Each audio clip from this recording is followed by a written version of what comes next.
Bom dia a todos.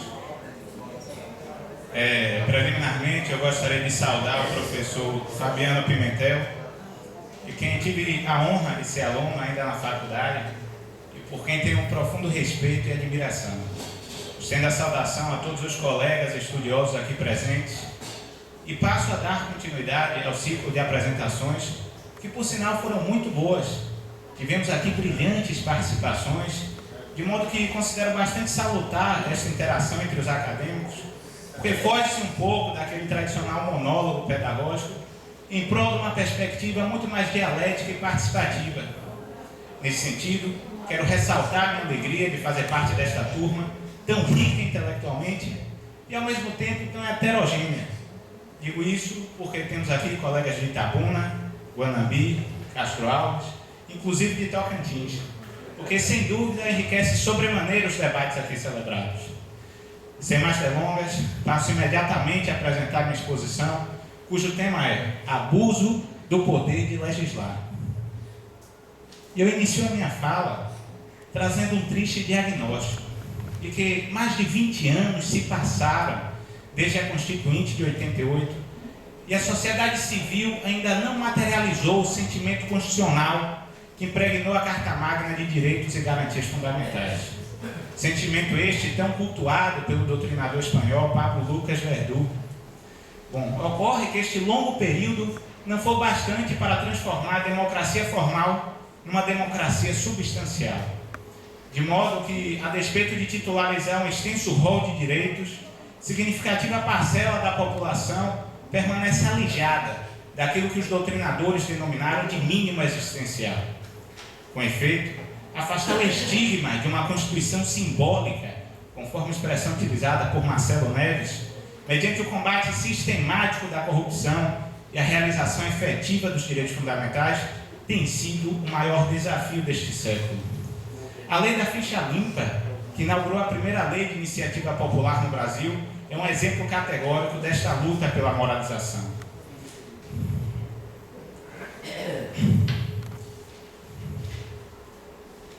É justamente em meio a este contexto de crise de representação política e instabilidade democrática que ganha relevância o debate em torno do abuso do poder de legislar, figurando entre os principais vilões que obstam o progresso.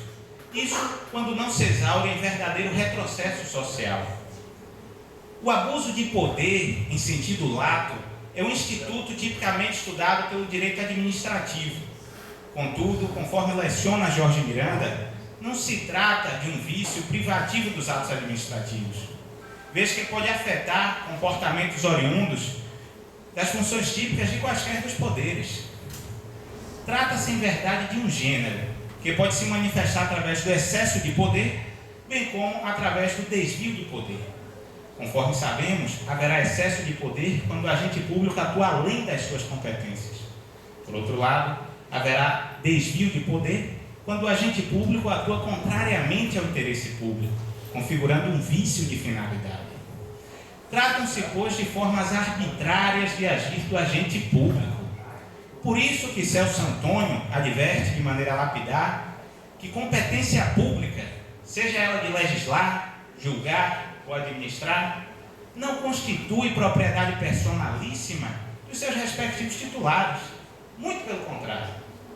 Trata-se, tanto a competência quanto as prerrogativas, elas, em verdade, encontram-se umbilicalmente atreladas aos respectivos cargos e funções. E estão adstritas à percepção do interesse público, não de interesse particular. Não foi por acaso que a ministra Carmen Lúcia afirmou que o poder público não tem liberdade. Esta é qualidade própria do ser humano. E arremata advertindo que o que o poder público tem é competência. E esta deve ser exercida nos limites delineados pela Constituição. A par disso, convém indagarmos criticamente. Os parlamentares, o legislador, é dotado de discricionariedade legislativa? Ante o exposto, concluímos que não.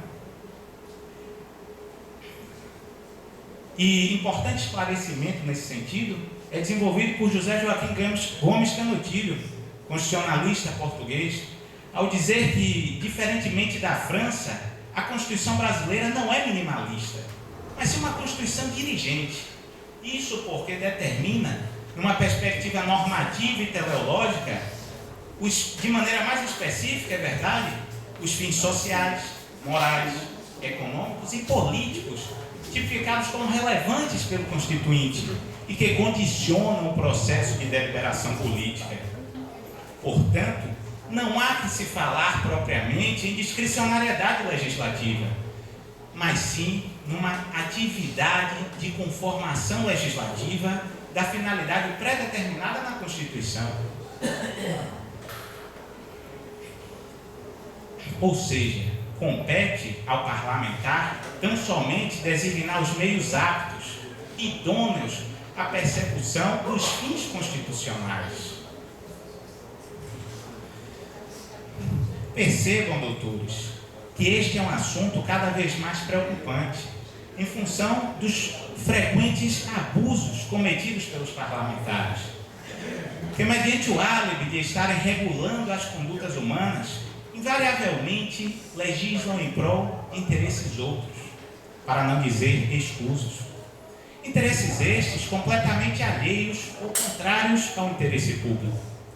Ora, legislam demais, contudo, sem a devida qualidade técnica, gerando uma verdadeira inflação legislativa, resultando em antinomias e insegurança jurídica. Ora, legislam de menos, gerando lacunas normativas e a chamada omissão inconstitucional, resultando na inefetividade, inclusive, de direitos fundamentais, que, à luz do artigo 5º, parágrafo 1º da Constituição, gozam de aplicabilidade imediata.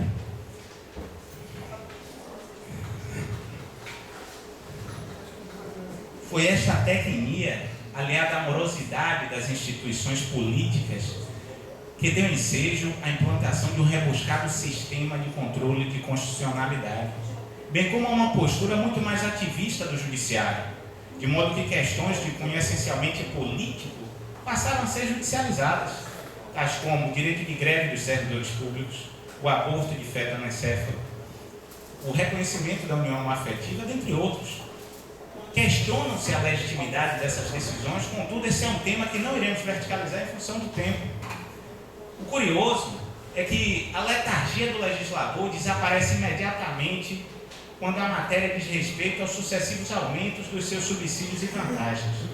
Tais como implementação de 13º, 14º, 15º, 16º, 17º e página, até 18º salário.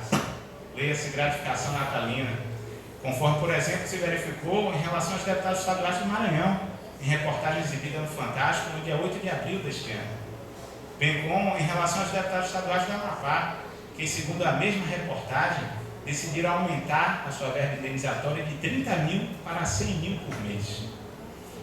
Mas não estamos aqui para demonizar nossos parlamentares, mas sim para fazer um pequeno balanço do que temos assistido, embora a contragosto, nos bastidores da República. Afinal, na dicção de Raul Machado Horta, não podemos esquecer que a formulação da lei pelo Poder Legislativo é uma conquista histórica, que exprime a culminância de milenar processo político, a superação do poder individualizado na figura do monarca absolutista pelo primado da Constituição e implantação do Estado Democrático de Direito. E não temos dúvida de que a tarefa do legislador é de grande responsabilidade. Primeiro, porque representa a sociedade que, em sua essência, é plural, razão pela qual o parlamento também não deve fugir a esta característica. Além disso, proporciona segurança jurídica ao assegurar a previsibilidade das consequências emanadas das diversas condutas humanas, tipificadas como juridicamente relevantes. Neste sentido, nessa perspectiva, segundo a excelente colocação de Habermas, o legislador é, em última análise, o intérprete autêntico dos fatos sociais, pois é responsável pela institucionalização da vontade democrática dos cidadãos, visto que o processo legislativo permite que razões morais fluam para o direito. Contudo, no exercício da sua atividade, o legislador não pode se excusar se esquivar da cuidadosa observância dos direitos fundamentais, ante os quais se encontra constitucionalmente vinculado.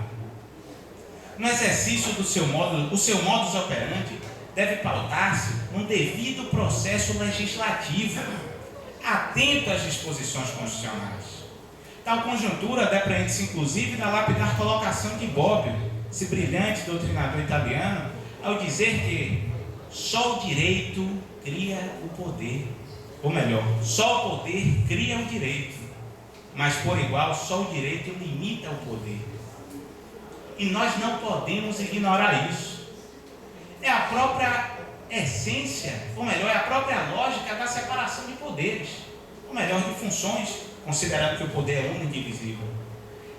É a própria razão de ser do sistema de freios e contrapesos, cujo poder moderador, que na época do Império encontrava-se jungido à figura do monarca, pois sobrepunha-se aos três poderes, e que foi abolido pela Constituição de 1891, se pudesse ser vislumbrado hoje, na realidade brasileira, não encontrar-se-ia mais associado à figura do chefe de Estado ou de quem quer que seja. Eu diria que, analogicamente, nessa pós-modernidade, o poder moderador seria a própria Constituição, que fixa as balizas e diretrizes que não devem nortear o exercício das três funções essenciais da República, condicionando o exercício legítimo e regular do Legislativo, do Executivo e do Judiciário, sob pena de configurar-se verdadeiro abuso eivado de inconstitucionalidade.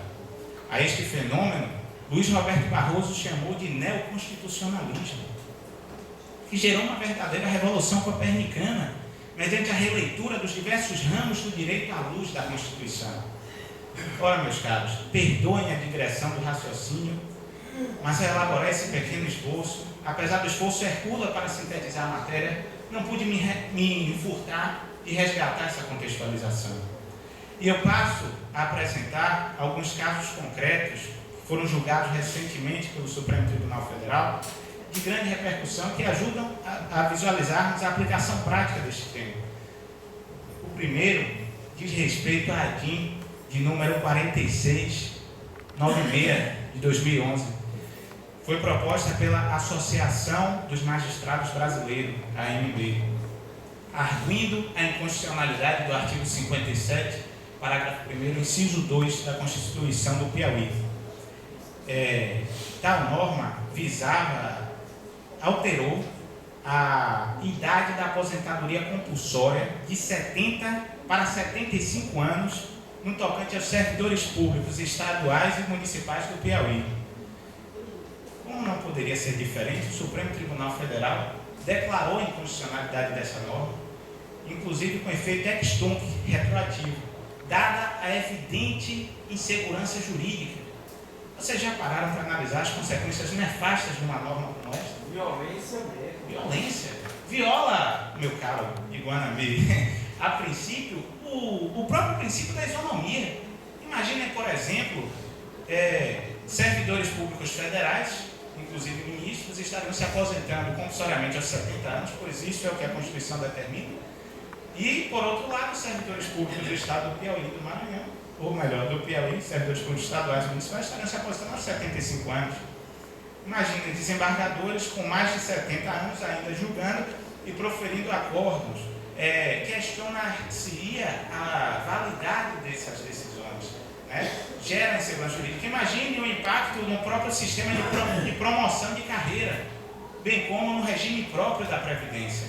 Então, todos esses aspectos foram ponderados pelo Supremo e, inclusive, Gilmar Mendes denominou de uma inconstitucionalidade aritmética, ou seja, manifesta.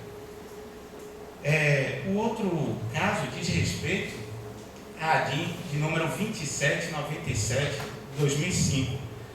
Ela foi proposta pela Associação Nacional do Ministério Público, arguindo a inconstitucionalidade da Lei 10.628 de 2002, que acrescentou o parágrafo 1º e 2º do artigo 84 do Código de Processo Penal. O professor Fabiano Pimentel, bem inteirado desse assunto, enquanto processualista penal que é, de escola. Nós sabemos que essa lei foi declarada inconstitucional pelo Supremo.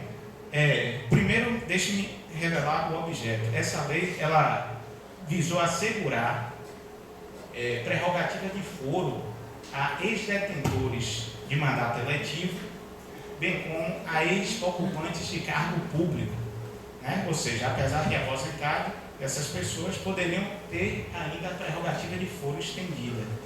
O Supremo, como não poderia agir diferente, de maneira acertada, determinou a inconstitucionalidade dessa norma, tendo em vista também a violência direta à Constituição.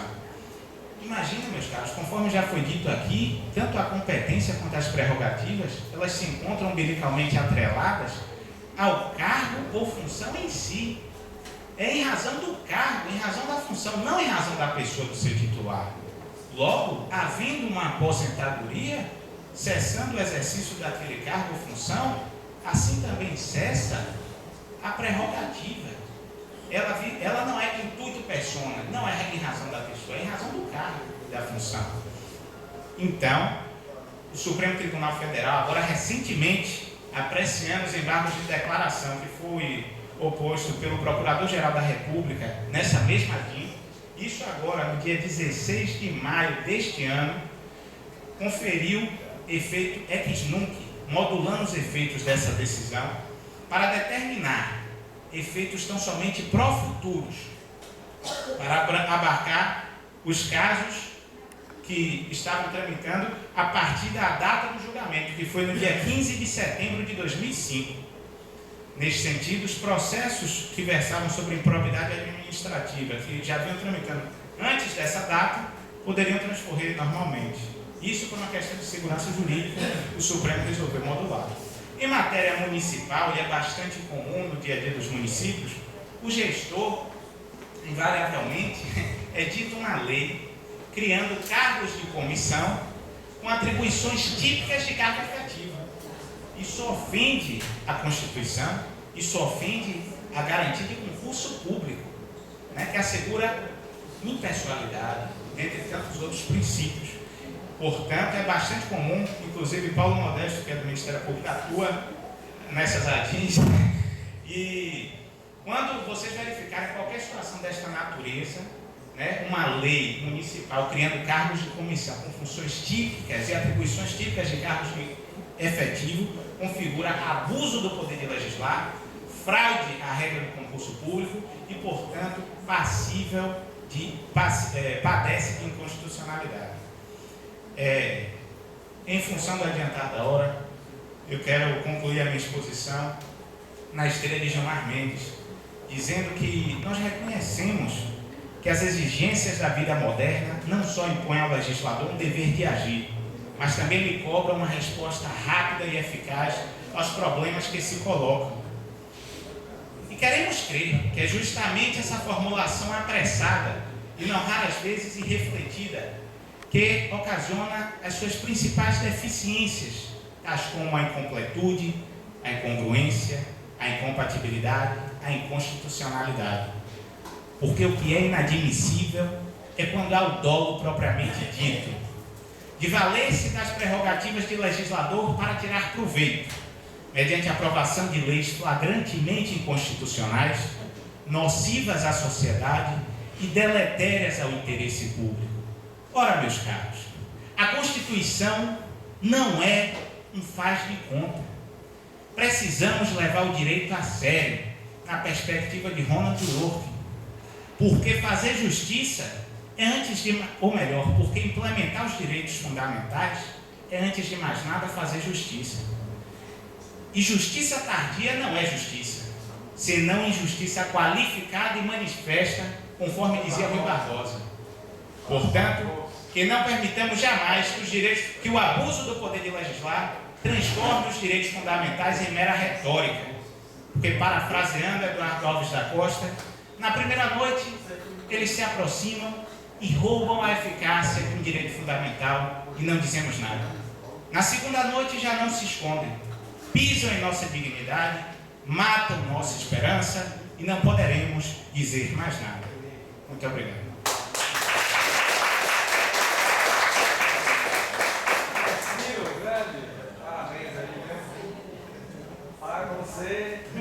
Você afrontou todo mundo, rapaz.